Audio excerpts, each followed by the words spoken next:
Shirangshalo Agartala Press Club All Tripura Shamagro Shikha Ministerial Staff Timbakakti Kaisha Kokthom Panda Klaijakha Panda o GS Ajit Giri Lahar Patimongo Thangsanai Songhita Sinhani Nukhungni Borok Rokni Bagi Haste Hafangni Thani Daktisha Kaisa Government Job Tei Khok Chi Rashai Rang Khotipuron Rizakthong Hanai Shankha Songhita Sinha Tongmani Ambasa ASR ni Bolaram School ni Khoroksa CRC Thangnai July Chini Shalmario Lahar Patimongo Shako Dukho Manjage Ulok Shak Naijak Tongmani Jorawo Thui Thangmani Bo O Shanmong Rongna Kare Kubuni Haste ni Hai O Hasteo Bo Bebak Resource Person Te Teaching Staff Rokno Regular Klaijak Nano Khobui Regular Shebuk Rokno Bo Medical Allowance Rok Rozakthong Hanai Shanjakha আমাদের বন্ধুগণ সবাইকে আমরা all Tripura সমগ্র শিক্ষা ministerial staff অর্গানাইজেশনের পক্ষ থেকে অসংখ্য ধন্যবাদ জানাচ্ছি।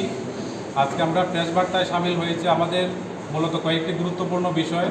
সবচেয়ে বড় যে বিষয়টা সেটা হচ্ছে আমাদের মিনিস্ট্রিয়াল স্টাফের মধ্যে একজন গত 12ই জুলাই আমাদের ধলাই ত্রিপুরাতে বলরাম সিআরসিতে কর্মরত ছিলেন। উনি ডিউটি অবস্থায় একটা স্কুল ভিজিটের সময় উনি বাইকের থেকে পড়ে গিয়ে মৃত্যুবরণ করেন হসপিটাল নেওয়ার সময়, টিবি হসপিটালে রেফার করার সময়। কিন্তু আজকে 6 দিন অতিক্রান্ত হওয়ার পরও শিক্ষা দপ্তর এবং রাজ্য সরকারের পক্ষ থেকে ওনাকে কোনো রকম সাহায্য ঘোষণা করা হয়নি। তার জন্য আমরা সংগঠনের পক্ষ থেকে ওনার পরিবারে একটি সরকারি চাকরি এবং 10 লক্ষ টাকা ক্ষতিপূরণ দেওয়ার জন্য অতি সত্বর রাজ্য সরকারের কাছে আহ্বান জানাচ্ছি। দ্বিতীয়ত হচ্ছে আমাদের মিনিস্ট্রিয়াল স্টাফরা গত প্রায় 20 বছর যাবত ত্রিপুরার রাজ্য মিশন থেকে শুরু করে district education office, IS office, BRC, সিআরসিতে আমরা কর্মরত আছি। কিন্তু সারা ভারতের বিভিন্ন রাজ্যে আমাদের মিনিস্ট্রিয়াল স্টাফ যারা আছে তাদের অবস্থা ভালো, অনেক রাজ্যে রেগুলারাইজ করা হয়েছে, কিন্তু আমাদের রাজ্যে আমাদের অবস্থা খুবই খারাপ।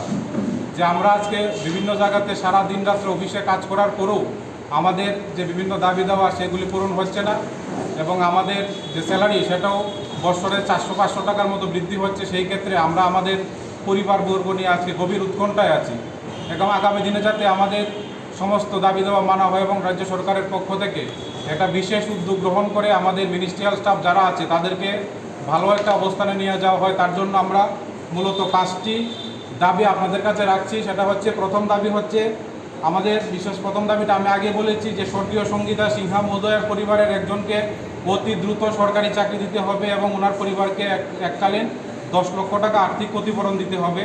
এছাড়া আমাদের আরও অনেক কর্মী যারা কর্তব্যরত অবস্থায় মারা গেছে তাদের পরিবারে একটি করে সরকারি চাকরি ডাইন হার্নেস স্কিমে দিতে হবে। দ্বিতীয়ত, ভারতের বিভিন্ন রাজ্য মণিপুর, সিকিম, হিমাচল প্রদেশ, উড়িষ্যা, চণ্ডীগড় যেখানে যেখানে এই সমগ্র শিক্ষাতে কর্মরত মিনিস্ট্রিয়াল স্টাফদের রেগুলারাইজ করা হয়েছে সেই অনুসারে যে আইনে তারা করেছে সেই আইন অনুসারে আমাদের ত্রিপুরা রাজ্যে যারা মিনিস্ট্রিয়াল স্টাফরা রাজ্য mission, district education office, IS office, BRC, সিআরসিতে কর্মরত সবাইকে যাতে রেগুলারাইজ করা হয় তার জন্য আপনাদের মাধ্যমে রাজ্যের মাননীয় জনদরদী মুখ্যমন্ত্রীর কাছে আমরা আহ্বান রাখছি।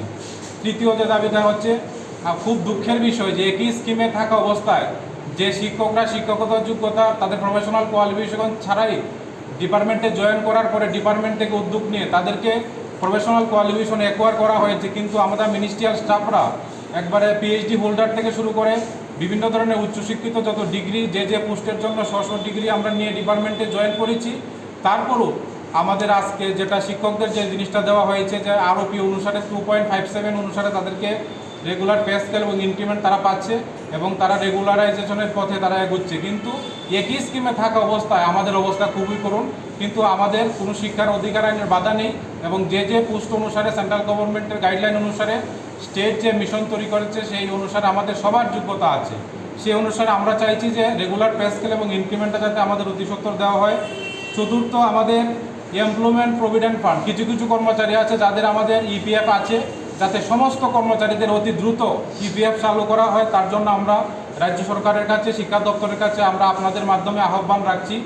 আর 5 নম্বর যে দাবিটা হচ্ছে, নিয়মিত কর্মচারীদের নাম DACL, CM, medical allowance, HR, gratuity এবং যারা সবচেয়ে বড় আরেকটা বিষয় হচ্ছে যারা মহিলা কর্মচারী আছে, যে দেখেন যে অন্যান্য ডিপার্টমেন্টের কর্মচারীরা 2 বছর সিসিএল চাইল্ড কেয়ার লিভ পায়, কিন্তু আমাদের সমগ্র শিক্ষাতে যারা মিনিস্ট্রিয়াল স্টাফরা আছে তাদের মহিলা কর্মচারীরা মাত্র সেটা পায় না। সেই ক্ষেত্রে আমরা 2 বছর যাতে তারাও পায় তার জন্য আপনাদের কাছে আমরা দাবি রাখছি। এই হচ্ছে আমাদের মূলত 5টি দাবি।